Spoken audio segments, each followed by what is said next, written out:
सभी साधगणों को प्यार भरी राम राम है जी। तो दोस्तों, यदि आप भी काफी समय से लगातार थर्ड आई मेडिटेशन कर रहे हैं, बट ना तो दृष्टि खुल रही है और ना ही दिव्य दृष्टि की परतें साफ हो पा रही है, ना ही हमें प्रकाश दिख पा रहा है, ना ही हमारी सिद्धि शक्तियों से बात हो पा रही है, काफी मेहनत करने के बाद भी हमें बिल्कुल भी साधना में सफलता नहीं मिल पा रही है, तो दोस्तों आप इस वीडियो को शुरू से लेकर अंत तक देख लीजिए। इस वीडियो के अंदर आज मैं एक ऐसा दिव्य प्रयोग बताने जा रहा हूं जो कि एक गुरुमुख दी गई साधना है। यदि आप इस साधना को कर लेते हैं होलिका की रात्रि में, तो वो भी केवल अपने घर के मंदिर में बैठकर केवल इस साधना को किया जा सकता है, तो सुबह तक आपको डेफिनेटली मंत्र की सिद्धि प्रदान हो जाएगी। और जो दृष्टि में आपकी रुकावटें आ रही हैं, ऑब्स्टेकल्स आ रही हैं, तो कहीं ना कहीं आपकी दिव्य दृष्टि से आपको विजुअल्स और ईश्वर के दर्शन तक हो सकते हैं। तो दोस्तों, इस वीडियो को आप शुरू से लेकर अंत तक जरूर देखिएगा, ताकि आप भी इस साधना को अच्छे प्रकार से आप समझ सकें। तो दोस्तों, सबसे पहले मैं आपसे रिक्वेस्ट करूंगा, आप मेरी इस वीडियो को लाइक करें, चैनल को आप सब्सक्राइब करें, कमेंट में आप प्रश्न लिख के भेज सकते हैं। और जिन भाई बहनों को अपना ऑरा और नेगेटिविटी की चेकिंग करानी है, वो मेरे व्हाट्सएप नंबर पर कांटेक्ट करके अपनी चेकिंग करा सकते हैं। तो दोस्तों, शुरू करते हैं इस प्यारी सी वीडियो को। तो दोस्तों, काफ़ी समय से लगातार मेरे चैनल के जो साधकगण हैं वो मेरे को मैसेज डाल रहे थे, भैया हमें भी होली की रात्रि का कोई ये एक ऐसा दिव्य प्रयोग बताओ जो कि आपने स्वयं किया हो और जिसमें ज़्यादा कोई परेशानी वाली बात ना हो। तो आज इस वीडियो में मैं एक ऐसा ही ब्रह्मास्त्र सिद्धि साधना को जागृत करने का एक ऐसी विधि और ऐसा प्रयोग बताने वाला हूँ। यदि आप घर के मंदिर में ही बैठकर उसको कर लेते हैं तो 100% आपको मंत्र शक्ति मिलेगी। सुबह होते होते ही आप किसी को हीलिंग कर सकते हैं, आप किसी को झाड़ा लगा सकते हैं, या आप किसी का भूत प्रेत भी आप हटाने की आपको कैपेबिलिटी मिल जाती है। और इसके साथ साथ ही साधना के समय ही आपको थर्ड आई के प्लेस पर आपको दिव्य दृष्टि से आपको कुछ विजुअल्स भी आपको दिखाई दे सकते हैं। तो दोस्तों, चलते हैं, शुरू करते हैं इस साधना में कैसा वो दिव्य प्रयोग है। तो देखो, जैसे आप सभी समझते हैं, ये जो साधना प्रारंभ होगी ये रात्रि करीब 11:15 से आप इसको चालू कर सकते हैं। तो दोस्तों, सबसे पहले मैं आपको बता देता हूँ कि होली, दीपावली और ग्रहण में किया हुआ जप और तप और हवन वो 1000 गुने फल के बराबर प्रदान करता है। तो इन टाइम में जो नक्षत्रों की पोजीशन होती है उसी प्रकार से नक्षत्र भी हमें सपोर्टिव करते हैं, ताकि हमें भी सिद्धि शक्ति प्रदान हो। इसलिए इस पर्टिकुलर रात्रि का विशेष महत्व होता है। अब ये साधना आप ऑलरेडी बहुत सारी वीडियोस ऑलरेडी वॉच कर चुके हैं, साधना कैसे करी जाती है। साधना का ओवरव्यू में थोड़ा सा आपको बता देता हूँ। आपको एक चौकी लगानी है, चौकी के ऊपर अपने इष्ट देवता की स्थापना करनी है, साथ में अपने गुरु की एक फोटो रखनी है, और इसके साथ आप एक पानी वाला नारियल ले सकते हैं, कलश की भी स्थापना आप कर सकते हैं, उसको टीका कर सकते हैं रोली, हल्दी, सिंदूर के माध्यम से। और साथ में एक अखंड ज्योत आप जलाएंगे। जब तक आप साधना में बैठे रहेंगे तो आप थोड़ा बड़ा सा आप अखंड ज्योत जलाइएगा। अब यह केवल एक ही रात्रि ऐसी है जिसमें आपको विशेष साधना में सफलता मिल जाती है। अब आप सबसे पहले तो जिनके गुरु नहीं है वो शिव को गुरु मान के अपनी पूजा का आरंभ करेंगे। सबसे पहले तो अपने पितृ देवता का आह्वान करेंगे, कुलदेवी कुलदेवता का आह्वान करेंगे, गणेश जी भगवान का आह्वान करेंगे और अपने इष्ट देवता का आह्वान करेंगे। और बाकी जिन जिन देवी देवता को आप इनवाइट करना चाहते हैं अपनी साधना में, ताकि आपको साधना में सफलता मिले, आप उनका आह्वान कर लेंगे, दीपक प्रज्वलित कर लेना है। उसके बाद सब कुछ जो घटित होता है वो आपके संकल्पों के अनुसार होगा। यदि आप थर्ड आई मेडिटेशन के लिए आप करना चाहते हैं तो आप हाथ में जल लेके अपना नाम, गोत्र, स्थान और नक्षत्र की स्टेटस भी आप हाथ में संकल्प लेंगे, प्रॉपर संकल्प लेके आप प्रार्थना लगाएंगे कि हे माता काली, हे शिव शंकर भोलेनाथ या हे बजरंगबली, जो भी आपके इष्ट देवता हैं उनसे प्रार्थना करनी है कि हे बजरंगबली, काफी समय से थर्ड आई के लिए प्रयासरत हूँ, कृपया करके मेरी दिव्य दृष्टि की परतें साफ करें और मैं नहीं देख पाता हूँ, कृपया करके मुझे कलर तो दिखाने की कृपा करें और मेरी स्पिरिचुअलिटी कुंडलिनी शक्ति जागरण हो जाए, देव दर्शन हो जाए। यदि यही कामना करके आप डेफिनेटली आप मंत्र की इस आगे प्रयास करेंगे तो डेफिनेटली संकल्प के अनुसार ही होगा। अब इस जगह पे जरूरी नहीं हर कोई दिव्य दृष्टि के लिए साधना करे, कुछ लोग बाग कुछ शाबर मंत्रों का प्रयोग करना चाहेंगे, बट मेरे हिसाब से शाबर मंत्रों को सिद्ध करना या उनका जप करना पूर्ण रूप से सेफ नहीं होता है। यदि आप गुरु से दीक्षित हैं और गुरु से साधना मिली है तो आप उसको कर सकते हैं, बट हम हैं भाई थर्ड आई के जैसे गृहस्थ साधक, तो हमें शिव को गुरु बना लेना है यहाँ पे। और नॉर्मल जिस भी मंत्र की आप अभी तक सेवा कर रहे हैं, साधना कर रहे हैं, केवल वही मंत्र आपको उठाना है। आप ओम ऐं ह्रीं क्लीं चामुंडाय विचे, आप यदि इस नवाण मंत्र का जप करते हैं तो आप इसी मंत्र का आप संकल्प लेंगे। आप ओम हम हनुमते नमः या ओम नमः शिवाय या आप किसी भी दिव्य मंत्र का जो भी अब तक साधना करी है उसी मंत्र की आपको मंत्र शक्ति का आह्वान करना है। इसी प्रकार से वही मंत्र आपका पूर्ण रूप से जो एक माला का फल रहेगा कम से कम वो 10 माला के बराबर 10 गुना या 1000 गुना तक फल देने की फल प्रदान करा देता है। तो दोस्तों अब आपको इस तरीके से व्यवस्थित हो जाना है। सबसे पहले आपको ध्यान करना है भाई, नहा धो के बढ़िया तरह रेडी रहना है। आपको 11 बज के जब होलिका दहन होगी उससे ही पहले रेडी हो जाना है। आपको अपने घर के अंदर जो सामग्री की आवश्यकता रहेगी, आप 5 तरह की मिठाइयाँ लेके आ सकते हैं जो कि आपको पूजा के अंदर आवश्यक रहेगी, और फल फूल दीप ये सारी चीजें आपको लेके सबसे पहले आपको नहा धो के फ्री हो जाना है।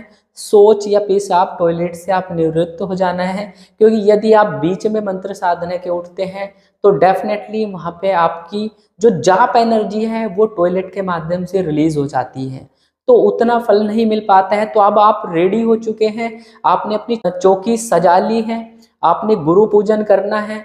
सबसे पहले आपको गणेश जी का पूजन करना है, उसके बाद में आपको गुरु जी का पूजन करना है, और उसके बाद में आपको पूर्ण रूप से पंचोपचार या षोडशोपचार जैसे भी आप पूजा पाठ करना चाहते हैं वैसे आपको करना है। अब दोस्तों आपको करना क्या है वो मैं आपको समझा देता हूँ। आपको सही 11:15 पर जहाँ पर आपके गांव या आपके कॉलोनी या आपके शहर में जहाँ पे भी होलिका दहन होने वाला है वहाँ पे आपको जाना है।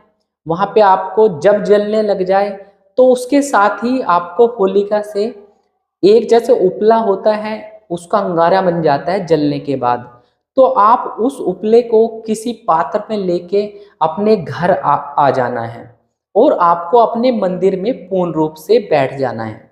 बैठने के बाद में सबसे पहले आपको भगवान गणेश जी का आह्वान करना है और उनका पूजन करना है। फिर आपको अपने गुरु का ध्यान, गुरु मंत्र का ध्यान करते हुए आपको गुरु का पूजन करना है, या जो भी पंचोपचार से आप पूजन करना चाहते हैं वो आपको कर लेना है। ये आपको करने के बाद में अब आती है भोग की बारी। तो आपको क्या करना पड़ेगा, आपको भोग जो आप अंगारा लेके आए हैं होलिका दहन से, होलिका के अंदर जो आप जलता हुआ अंगारा लेके आए हैं, सबसे पहले आपको उसके ऊपर घी की आहुति देनी है। घी की आहुति देने के साथ में आपको सबसे पहले गणेश जी की एक आहुति देनी है, घी से ही देनी है। साथ में कपूर के माध्यम से उसके अंदर अग्नि प्रज्वलित या एक दीपक कच्चे मिट्टी का आप उसके सामने रखेंगे, और जिस प्रकार से हम अंगारी करते हैं उसी प्रकार से एक दीपक सामने रख देंगे, और अंगारे पे जैसे हम घी डालेंगे तो घी डालते ही आप अपने इष्ट देवता का आह्वान करना, तो दीपक से लो उठ के उसके ऊपर अंगारे के ऊपर जलने लगेगी। तो ऐसा करने से आपके अग्नि देवता उस पे आ चुके हैं। अब आपको सबसे पहले एक आहुति गणेश जी की दे देनी है। उसके बाद में, और आहुति कैसे देनी है, ये आपको गणेश जी का आह्वान करके जो पंचमेरी मिठाई है या 5 तरीके की जो मिठाई है उसमें से आपको तोड़ के भोग डालना है। या आपके पास में ड्राई फ्रूट्स हैं वो भी ले सकते हैं, बट ये जरूरी है 5 तरह की आपको मिठाई का ही प्रयोग करना है। तो आपको थोड़ा सा तोड़ के डाल देना है। उसके बाद में आपको नवग्रह देवताओं के, क्योंकि यह मुहूर्त साल में एक बार होली का पर्व आता है, इस दिन के जो नक्षत्र हैं उनके अनुसार आप नवग्रह देवता को अपने ही जो मंत्र है या आपके गुरु धारण है तो गुरु मंत्र से आपको कम से कम 5 आहुति आपको नवग्रह देवता के नाम की उसके अंदर डाल देनी है। उसके बाद में आपको अपने ही गुरु मंत्र से आपको फिर आहुति अपने इष्ट देवता के लिए डालनी है। तो ये आहुति या ये जो आहुति होंगी आप 11 दे सकते हैं या आप 21 आहुतियां आप दे सकते हैं। ऐसा करने के बाद में आप 3 बार जल लेके आपको फेर देना है चारों तरफ। तो इस प्रकार से आपने भोग दे दिया, क्योंकि होली, दीपावली और ग्रहण के समय में इष्ट देवता की शक्ति हमारे साथ में प्रस्तुत होती है, बट हमें उन्हें बस केवल प्रसन्न करने मात्र होता है। ये दिव्य प्रयोग आपने कर लिया। उसके बाद आपको क्या करना है, आपको अपना वह मंत्र लेना है जिसका आप जप करना चाहते हैं। तो उससे पहले आपको सबसे पहले गणेश जी की 2 माला करनी है। शिव शंकर भोलेनाथ जिनके कोई गुरु नहीं है उनको ओम नमः शिवाय की 2 माला करनी है, और जिनके गुरु हैं उनको अपने गुरु मंत्र की 2 माला करनी है। उसके बाद में जो मेन मंत्र है, जो दिव्य मंत्र है, जो आप सिद्ध करना चाहते हैं, जिसकी वजह से जिस मंत्र की आप मंत्र शक्ति को प्राप्त करना चाहते हैं, तो उस मंत्र का आपको जाप करना है। अब जाप कितना करना पड़ेगा आपको भाई, जाप जो करना है वो कम से कम पूरी रात्रि ही आप जाप करें तो बहुत बढ़िया रहेगा। कम से कम 11,000 आपको मंत्रों का जाप करना है, मतलब 101 माला तो आपको अपने बीज मंत्र का जाप 100% करना चाहिए, ताकि आपको बहुत बढ़िया शक्ति जागृत हो।